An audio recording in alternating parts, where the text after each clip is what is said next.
வேங்கை வயல் விவகாரம் பூதாகரமாகியுள்ள நிலையில் குறை காணவே இயலாத நடுநிலையான பார்வையுடன் இந்த விவகாரத்தில் உண்மை குற்றவாளிகள் கண்டுபிடிக்கப்பட்டு தண்டிக்கப்பட வேண்டும் என தவேக தலைவர் விஜய் எதிர்ப்பு குரல் எழுப்பியுள்ளார். வேங்கை வயல் குடிநீர் தொட்டியில் மலம் கலந்த விவகாரத்தில் புதுக்கோட்டை சிறப்பு நீதிமன்றத்தில் 3 பேர் மீது குற்றப்பத்திரிகை தாக்கல் செய்யப்பட்டுள்ளதாக உயர்நீதிமன்றத்தில் தமிழக அரசு தெரிவித்தது.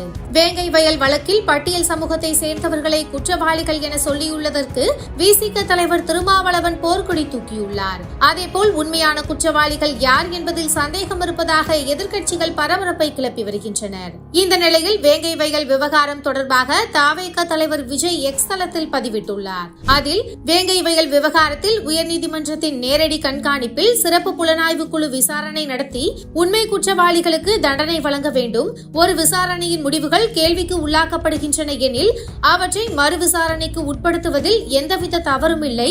வேங்கை வயல் விவகாரத்தில் குற்றம் செய்தவர்கள் என்று குறிப்பிடப்படுபவர்கள் குறித்து பல்வேறு கருத்துகள் எழுந்துள்ளன. எனவே குறை காணவே இயலாத நடுநிலையான பார்வையுடன் இந்த விவகாரத்தில் உண்மை குற்றவாளிகள் கண்டுபிடிக்கப்பட்டு தண்டிக்கப்பட வேண்டும். பாதிக்கப்பட்டோருக்கு உரிய நீதி வழங்கப்பட வேண்டும்.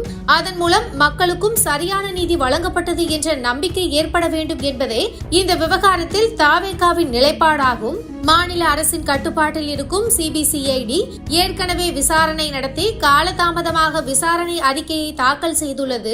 ஒன்றிய அரசின் சிபிஐ விசாரணைக்கு உத்தரவிடப்பட்டால் அது மேலும் காலதாமதத்தையே ஏற்படுத்தும். இது வேங்கை வயல் மக்களுக்கு விரைவாக நீதியை பெற்றுத்தராது. வேங்கை வயல் விவகாரத்தில் உண்மை குற்றவாளிகள் தண்டிக்கப்பட வேண்டும். வரும் காலங்களில் இதுபோன்ற ஒரு கொடுஞ்செயல் நிகழாத வண்ணம் நடவடிக்கை மேற்கொள்ளப்பட வேண்டும். ஆகவே கடும் கண்டனத்திற்குரிய மனித தன்மையற்ற செயலான வேங்கை வயல் விவகாரத்தில் உயர்நீதிமன்றத்தின் நேரடி கண்காணிப்பில் சிறப்பு புலனாய்வு குழு நியமித்து விசாரணை நடத்தி உண்மையான குற்றவாளிகளுக்கு தண்டனை வழங்க வேண்டும் என தமிழக வெற்றி கழகம் சார்பில் கேட்டுக்கொள்கிறேன் என கூறியுள்ளார். விஜய் பரந்தூரை தொடர்ந்து வேங்கை வயல் செல்லவிருப்பதாக தகவல் வெளியான நிலையில் அவர் வேங்கை வயல் விவகாரத்தில் கருத்து தெரிவித்துள்ளது கவனம் பெற்றுள்ளது.